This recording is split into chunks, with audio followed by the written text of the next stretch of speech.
denmisɛnnin sera ntolantan kunda farafinnagun kan coupe d'Afrique des nations cadet o ye farafinna cɛmanninw ye minnu si ma tɛmɛ san 17 kan o ɲina san 2025 ɲɔgɔndan belebele bɛ tan Marokokaw fɛ yen ka daminɛ marisi kalo tile 30 nata ka kuncɛ avril kalo nata tile 19 san 2025 in na Mali bɛ ye a kɛnɛ kan. Mali ka kulu o ye groupe D ye. Mali forobatɔn degeli karamɔgɔ Adama Jefla Jalo ka cɛdenw bɛ don tulo na avril kalo nata tile fɔlɔ Angola ɲɛkɔrɔ.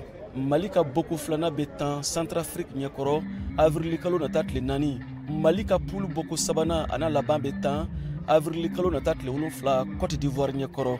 Kabini juma tɛmɛnen Mali sera ntolantana denmisɛnw bɛ internat na Kabala.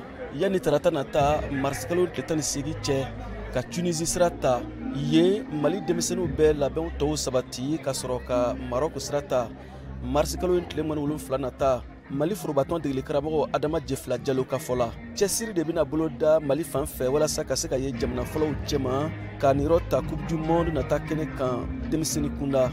Ka fara o kan sini sibiri marisi kalo tile 15 san 2025 in na Mali forobatɔn degeli karamɔgɔ cɛ kɔrɔbalen kunda Tom Saint-Fit bɛna sɛdɛntolantanaw tɔgɔw fɔ minnu bɛna o niyɔrɔ ta Mali tɔgɔ la coupe du monde 2026 éliminatoire ɲɛbila ɲɔgɔndanw tile 5nan ani tile 6nan kɛnɛw kan.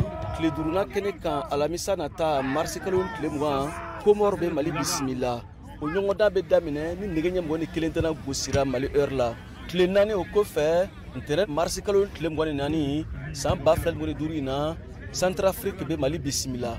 O ɲɔgɔndan bɛ daminɛ ni nɛgɛ 16 tɛna gosira Mali heure la. Ɲɔgɔndan ninnu fila bɛɛ bɛ tan Marokokaw fɛ yen. VOA Bambara tɔgɔ la Bamakɔ. Siaka Traoré Kalaseli don.